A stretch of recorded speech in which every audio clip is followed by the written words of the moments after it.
क्या आप जानते हैं कि मकर संक्रांति पर गंगा स्नान सिर्फ एक परंपरा नहीं, 60,000 आत्माओं की मुक्ति की कहानी है, जिसमें एक शक्तिशाली ऋषि, एक शापित राजवंश, एक चमत्कारी तपस्या और देवलोक से मां गंगा का पृथ्वी पर अवतरण शामिल है। अगर आपको लगता है ये सिर्फ एक पुराण कथा है, तो आप आज एक अनजाना रहस्य सुनने वाले हैं। आज हम बताएंगे क्यों गंगा सागर स्नान मकर संक्रांति पर किया जाता है। पहले आप लोगों को राजा सगर और अश्वमेध यज्ञ की कहानी सुनाता हूँ। कहानी शुरू होती है राजा सगर से, एक पराक्रमी राजा जिसने पृथ्वी पर अपना साम्राज्य स्थापित करने के लिए अश्वमेध यज्ञ किया। अश्वमेध का नियम क्या था? जिसके राज्य में ये घोड़ा घूमता रहे और कोई उसे रोके नहीं, वही राजा पूरे पृथ्वी का अधिपति कहलाता है। लेकिन देवताओं के राजा इंद्र राजा सगर की बढ़ती शक्ति से घबरा गए। उन्होंने घोड़े को चुपचाप चोरी कर लिया। इंद्र ने इसे कहाँ छिपाया?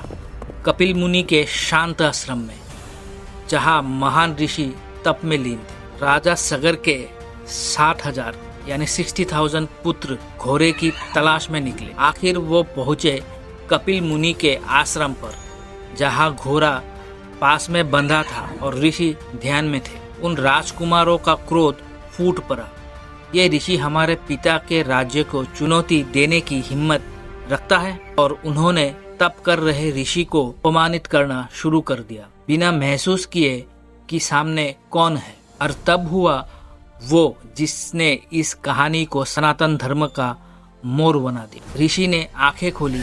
उनकी आंखों में अग्नि थी, तप की शक्ति थी, सत्य का तेज था। सिर्फ नजर से ही 60,000 पुत्र राख बन गए और उनकी आत्माएं भटकने लगी, क्योंकि उनकी मृत्यु अधूरी थी, कर्म अधूरा था।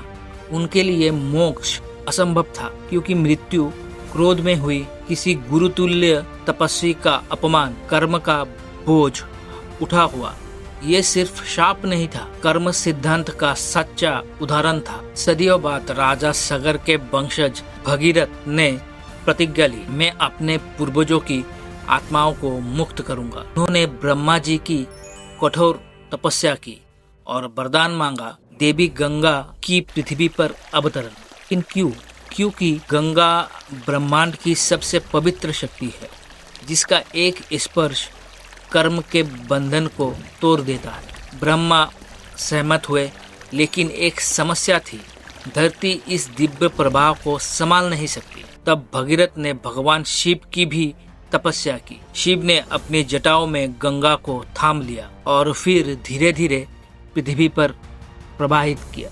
आज हम जिस गंगा को पूजते हैं, वो केवल नदी नहीं, वो तप, भक्ति और मोक्ष का मिलन है। भगीरथ आगे, गंगा पीछे, और अंत में वो पहुँचे कपिल मुनि के आश्रम, जहाँ राख रूप में थी 60,000 आत्माएं।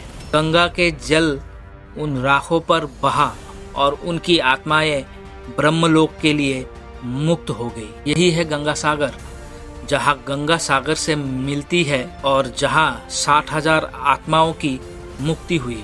अब सवाल यह है, मकर संक्रांति से ये स्टोरी का संबंध क्या है? मकर संक्रांति के दिन सूर्य मकर राशि में प्रवेश करता है, जो आत्मा की दिव्यता, पुनर्जन्म और कर्म के शुद्धिकरण की यात्रा का प्रतीक है। और गंगा स्नान का अर्थ है भूतकाल के कर्मों का शुद्धिकरण। ठीक वैसे ही जैसे 60,000 यानी 60,000 आत्माएं मुक्त हुई। ये सिर्फ पुराण कथा नहीं, ये हमारे कर्म चक्र का उदाहरण है। और मकर संक्रांति पर हम अपने भीतर 60,000 यानी 60,000 दोषों को धोने की कोशिश करते हैं। अगर आपको ये कहानी गहरी लगी, अगर आज आपने गंगा स्नान का असली कारण जाना, तो वीडियो को लाइक जरूर करें, वीडियो में कमेंट करें, और हाँ, वीडियो को ज़्यादा से ज़्यादा शेयर करें। क्या आपने कभी गंगा सागर में स्नान किया है या करना चाहते हैं? ज़रूर कमेंट में बताइए। ये वीडियो परिवार और दोस्तों के साथ ज़्यादा से ज़्यादा शेयर करें, ताकि हर कोई समझ सके कि गंगा सिर्फ नदी नहीं, मोक्ष की धारा है। और हाँ, मेरे YouTube चैनल देवलोक कहानियाँ को सब्सक्राइब करना ना भूले, क्योंकि हम हर बार आपके सामने लाते हैं ऐसी कथाएं जो आपकी आत्मा को छू जाए। गंगा का स्नान शरीर नहीं आत्मा को शुद्ध करता है और हर मकर संक्रांति हम अपने भीतर के भगीरथ को जगाते हैं। जय गंगे माँ, हर हर गंगे।